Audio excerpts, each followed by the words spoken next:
Hello, in this video, you're going to learn how to make moist and super fluffy red velvet cake. Come along with me.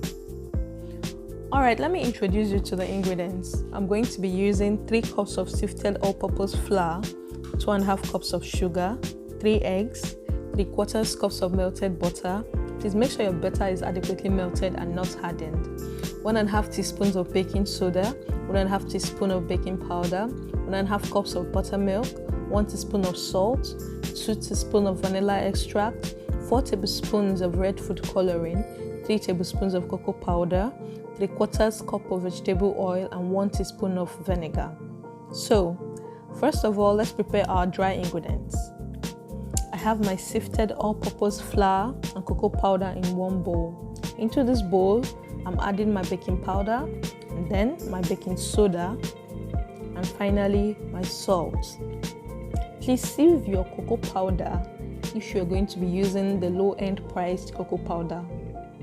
Now I'm going to mix my dry ingredients till they are well incorporated.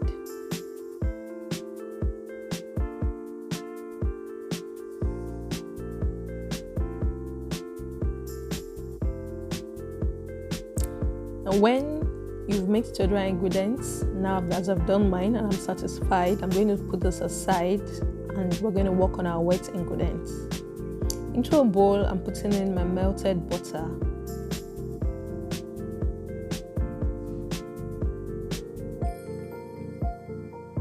Like I said, please make sure your butter is melted. It's not supposed to be cold or hard. Please make sure it's melted. And then I'm pouring in my vegetable oil.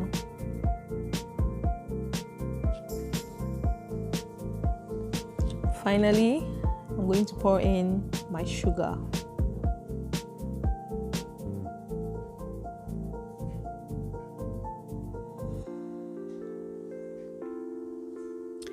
The next step is to just mix until the ingredients are well combined.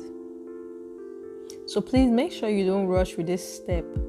Make sure your ingredients are well incorporated.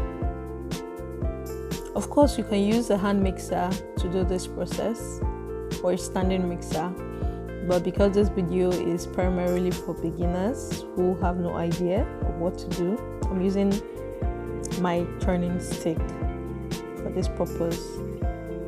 So you can use any other kitchen equipment you have at home. So I'm just turning this until it gets very well incorporated.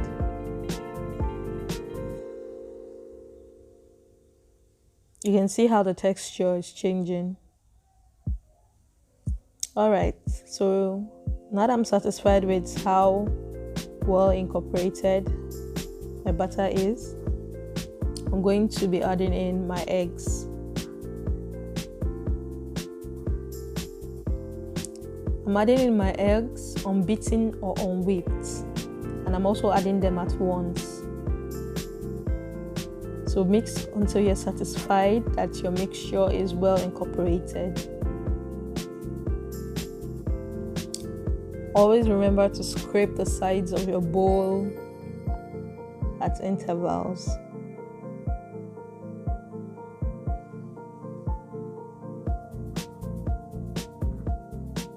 So this is the texture you should be aiming for.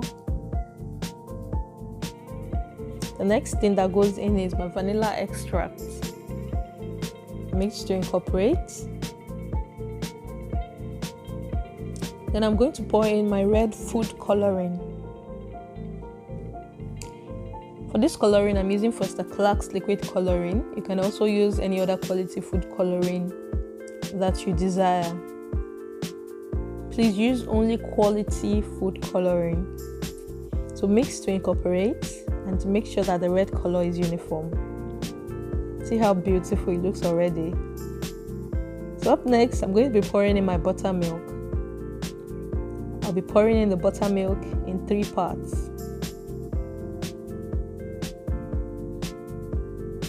The key is to pour it here little by little so that it incorporates smoothly. Trust me, I've tried pouring it all at once before and the result is always different. So pour it in little by little until it incorporates and so that it does so smoothly.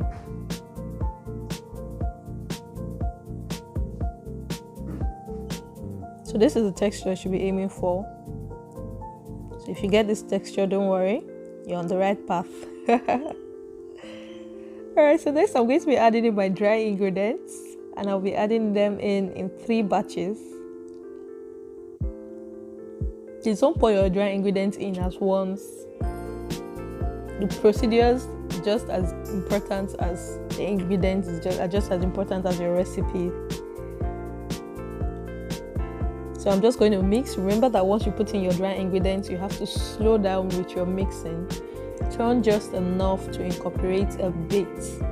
Make sure you do not overmix. So I just put in my second batch, mix to incorporate.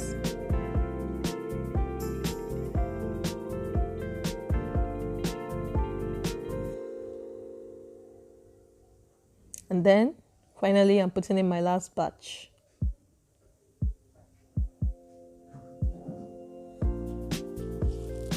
To mix to incorporate a bit. And I'm going to add right now my vinegar.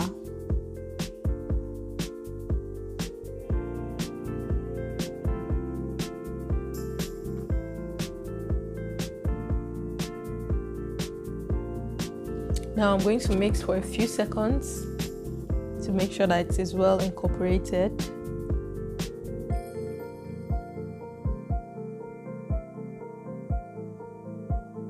Remember to scrape the sides of your bowl.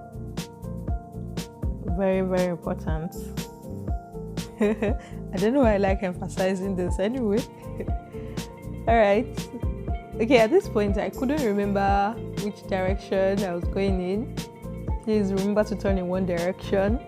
I changed my direction here because I didn't know which direction I was initially turning in. So either you go clockwise or anti-clockwise. So mix for a few seconds. Please don't over mix. It's well combined now. So I'll be putting this in the oven to bake, and you see our final result. I've explained how to prepare your baking pan in my how to make a moist vanilla cake video. If you don't know how to prepare your pan, click the card above or visit my playlist to check out that video. So in about 45 minutes to an hour, our cake will be ready. Alright, we have our final result now. By the way, this recipe is suitable for an 8 inches pan or 2 6 inches pan. I baked mine in 2 6 inches pan twice because I only have one pan here with me. So the first batch is out, and this is the first batch. The holes you're seeing as the result of the holes I poked to check the doneness. Sometimes I have trust issues with my cake because they're always soft and I have to make sure that they're very well done. You can check doneness for your cake by using a toothpick to poke holes in the middle and some places at the side. If it comes out clean, it means that your cake is well done. So that helps you or prevent you from bringing the cake that is not well done from your oven or from your pot. So this is how our cake looks. This is the texture you should be aiming for. It is soft, and I'm going to trim off the top just a little bit so you'll have a view of how it looks inside.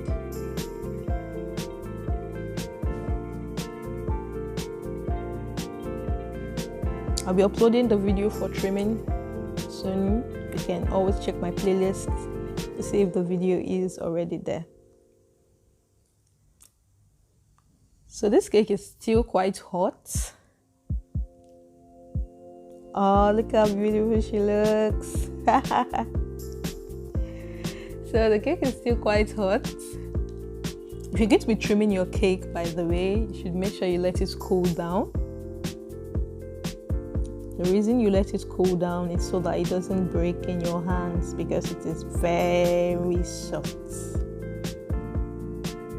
And you let it cool down by either wrapping it in a cling film or a clean nylon bag and leaving it to cool down. It really helps it to stay moist. After all, we all want moist cakes, right? So this cake is still really hot and it's for family use, by the way. You can see how soft it is. Red velvet cakes are honestly my favorites, I tell you. So if you enjoyed this video, please, I'm trying to grow. Like, comment below. If you have questions, let me know below. Please subscribe and turn on notifications so that you can get notifications when I upload new videos. For more baking videos, please check out my playlist. Until my next video, I'll see you. Bye bye.